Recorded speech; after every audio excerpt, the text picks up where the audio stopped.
আজই ডাউনলোড করুন আর এনজয় করুন আপনার পছন্দের শো। প্রমাণ দাও যে তুমি আমার। আজ এক্ষুনি এই বিগ্রহের সামনে দাঁড়িয়ে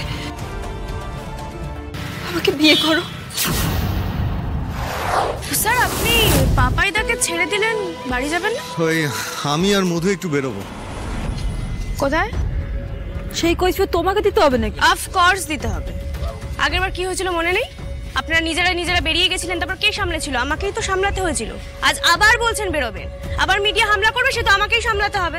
1 মিনিট আসি প্লিজ। সে সময় ফুলসজ্জার রাত ছিল, ঠিক আছে? সেই সময়ের সঙ্গে এই সময়ের অনেক পার্থক্য আছে। আমি মিডিয়ার ভয়ে কি আমার বন্ধু বা আমার কো অ্যাক্টরের সাথে বাইরে বেরোতে পারি না? আমি একটা জিনিস বুঝতে পারছি না সাক্ষ্য, তুমি ওকে এই এক্সপ্লেনেশন গুলো কেন দিচ্ছ? আশি, তুমি এক কাজ করো, তোমার কাজ হয়ে থাকলে তুমি বাড়ি চলে যাও, আমরা কিছুক্ষণ পরে ফিরবো। চলো মধু।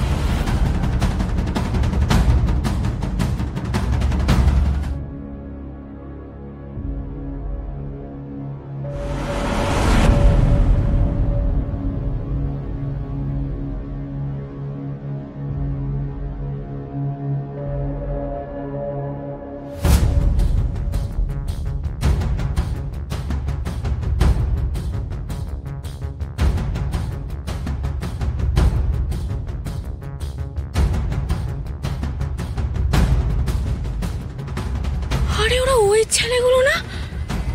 ওরা স্টুডিও ছেড়ে এখনো যায়নি? সারাদিন ধরে এখানে আছে কেন? ওরা গাড়ি নিয়ে এসেছে কেন? গাড়ি পেলো কোথায়? আর গাড়ি নিয়ে কে কাজ চাইতে আসে এখানে? তার মানে আমি ঠিকই ধরেছিলাম, ওরা কাজ চাইতে আসেনি। দেখে তো মনে হচ্ছে ওরা স্যারকে ফলো করছে। কেন? কি করতে চাইছে ওরা?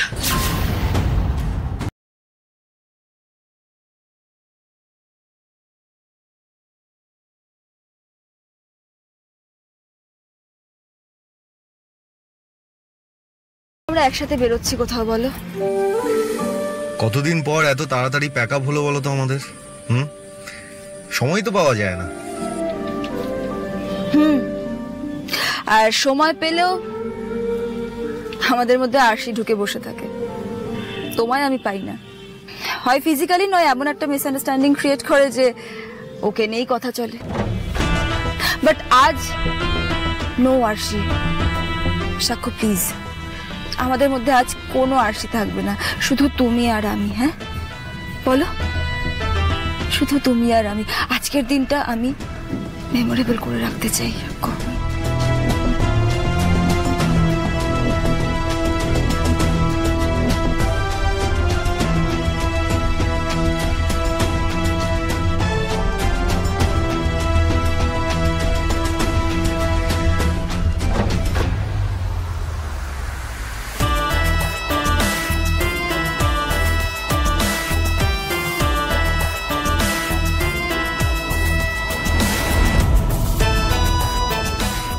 আমাদের পিছনে ধাওয়া করে আসছো আরশি। যতই আসো, সাক্ষ্যর সাথে তোমার সম্পর্কের শেষ পেরেকটা আজই আমি পুঁতে ফেলবো। তুমি ভাবতেই পারছো না আরশি, সাক্ষ্য এবার যখন ফিরবে আমাকে বিয়ে করে ফিরবে। তোমার ওই আসল সিঁদুরের কোনো মূল্যই আর থাকবে না।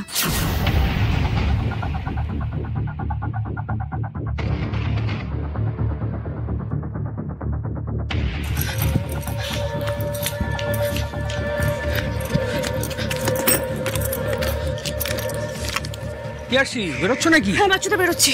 সাবধানে যেও, হ্যাঁ? বেশি তাড়াহুড়ো করো না। হ্যাঁ ঠিক আছে, ঠিক আছে। একেতে সাইকিয়াট্রিস্টের সাথে নাটক, উটকো লোক স্টুডিও চত্বরে ঘোরাঘুরি, স্যারকে ফলো করা, হচ্ছেটা কি? এটা আবার মধুমণি ম্যাডামের কোনো নতুন প্ল্যান নয় তো?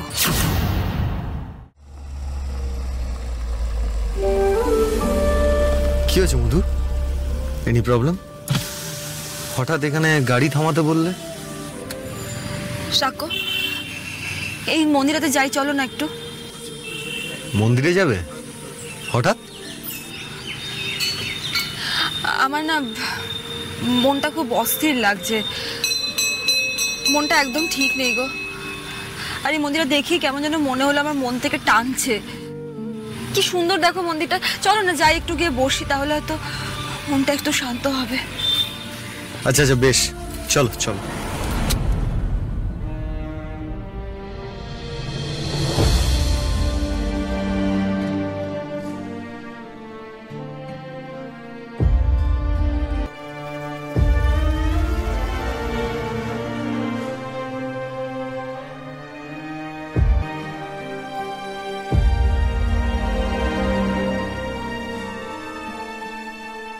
কেন করছো তুমি আমার সাথে এটা ঠাকুর?